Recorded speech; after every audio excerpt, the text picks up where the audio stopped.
A ver, ¿qué pueden tener en común uno de los libros más difíciles de la historia y un premio Nobel de literatura? Pues la respuesta es una sola persona, Bertrand Russell. Vamos a meternos en la cabeza de uno de los pensadores más paradójicos e influyentes del siglo XX. Y es que aquí está el meollo del asunto. Por un lado, es coautor de Principia Mathematica, una obra de lógica matemática tan pero tan densa que se dice que casi nadie la ha leído completa. Y por otro, gana el Nobel por sus escritos humanitarios, que son famosos por ser súper claros y fáciles de leer. ¿Cómo puede ser? Para entender a este hombre, tenemos que ver los dos mundos que lo formaron. Por un lado, el mundo de la certeza abstracta, de la lógica pura, y por el otro, el de la lucha social, apasionada y, bueno, a veces bastante caótica. Entonces, la gran pregunta es esa. ¿Cómo es que estas dos facetas, que parecen totalmente opuestas, se juntaron en una sola mente? La respuesta no solo nos revela a un tipo extraordinario, sino también una idea muy poderosa sobre cómo pensar y, en definitiva, cómo vivir. Ok, arranquemos por su primer mundo, el de la lógica. Para Russell, esto no era solo una materia académica, para nada. Era una necesidad personal, casi un refugio. Es que, tras perder a su hermana y a sus padres siendo apenas un niño, el joven Russell encontró en las matemáticas un orden y una verdad que el mundo real, tan caótico, le había quitado. En las obras de Euclides, por ejemplo, encontró un placer inmenso en las demostraciones, una estructura perfecta en medio del desorden de la vida. Y esa búsqueda lo llevó a una idea que, para la época, era radical: el logicismo. La idea era que las matemáticas no eran algo aparte, sino que podían reducirse por completo a la lógica pura. Si lograba aprobar eso, podría construir todo el edificio del conocimiento matemático sobre una base que fuera absolutamente sólida, inquebrantable. Y claro, se propuso demostrarlo. Junto a su antiguo profesor, Alfred North Whitehead, se metió en un proyecto titánico: escribir Principia Mathematica. Su ambición era nada menos que reconstruir todas las matemáticas, pasito a pasito, usando únicamente las reglas de la lógica. Una locura. Se pasaron una década entera trabajando en esto, pero justo cuando creían que ya casi lo tenían, el propio Russell descubrió una falla, una contradicción en el mismísimo corazón de su lógica que amenazaba con derrumbarlo todo.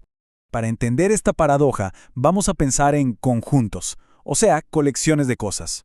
Por ejemplo, el conjunto de todos los libros. Este conjunto no es un libro, así que no se pertenece a sí mismo. Fácil, ¿no?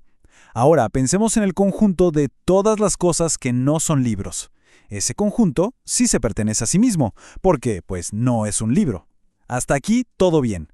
Pero entonces Russell hizo la pregunta que lo cambió todo. ¿Qué pasa con el conjunto de todos los conjuntos que no se contienen a sí mismos?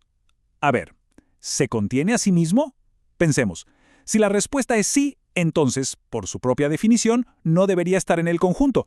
Pero si la respuesta es no, entonces sí debería estar. Es una contradicción perfecta. Esto fue un terremoto para su búsqueda de la certeza absoluta. Pero esta crisis en su mundo de lógica perfecta no lo detuvo. Al contrario, parece que lo liberó. El fracaso en encontrar esa verdad absoluta en la lógica lo empujó de lleno a su segundo mundo, donde los problemas eran confusos, urgentes y, sobre todo, muy humanos. Y aquí es donde el lógico se transforma en un rebelde apasionado. Para Russell, la lógica nunca fue un simple juego académico. Era la herramienta clave para pensar con claridad. Estaba totalmente convencido de que si la razón podía desenredar las paradojas más complejas de las matemáticas, entonces también tenía que poder aplicarse a los problemas confusos y peligrosos del mundo real. Y vaya que la aplicó, y sin descanso. Su activismo fue una constante. Fue un pacifista tan convencido que se opuso a la Primera Guerra Mundial, algo que le costó su trabajo en Cambridge. Fundó una escuela superrevolucionaria que valoraba la libertad por sobre la obediencia. Sus escritos defendiendo el humanismo le terminaron dando un Nobel, e incluso con más de 90 años, unió su voz a la de Einstein para advertirle al mundo sobre la locura de las armas nucleares. Y ojo, que este activismo tuvo un precio muy real. Fue a la cárcel no una, sino 2 veces por defender sus ideas pacifistas. Este no era un teórico de sillón, para nada. Era alguien dispuesto a pagar las consecuencias de sus convicciones. Pero a ver, ¿cuáles eran exactamente esas ideas por las que estaba dispuesto a ir a la cárcel? ¿Cómo se veía un mundo mejor a través de su mente tan analítica?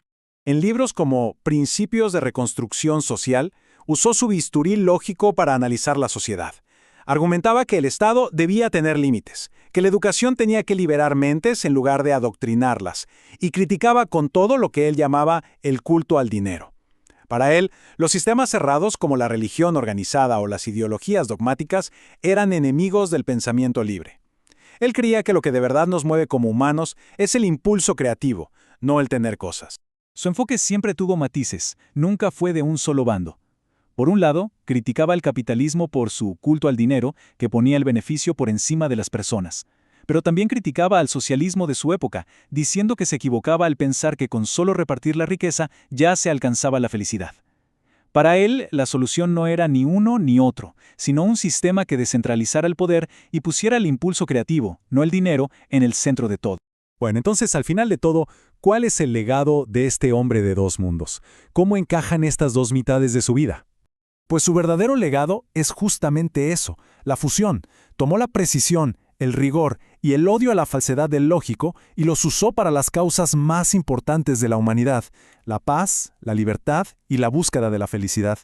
La gran lección de su vida es que no hay que elegir entre tener una mente fría y un corazón cálido.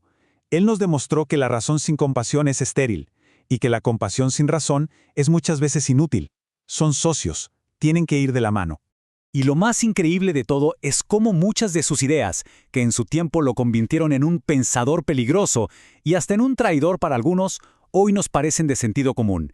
Estaba décadas adelantado a su época. Quizás no hay una frase que resuma mejor toda su filosofía que esta. La buena vida es una vida inspirada por el amor y guiada por el conocimiento, pasión y razón, el corazón y la mente trabajando juntos.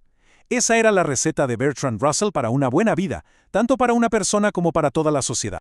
Así que la pregunta que nos queda hoy es clara. En nuestro mundo, tan polarizado entre emociones a flor de piel y datos fríos, ¿qué nos enseña la vida de Russell sobre la necesidad de unir esas dos cosas? Quizás su mayor legado sea ese recordatorio, que el pensamiento más claro es, y siempre debería ser, el que está al servicio de los fines más humanos.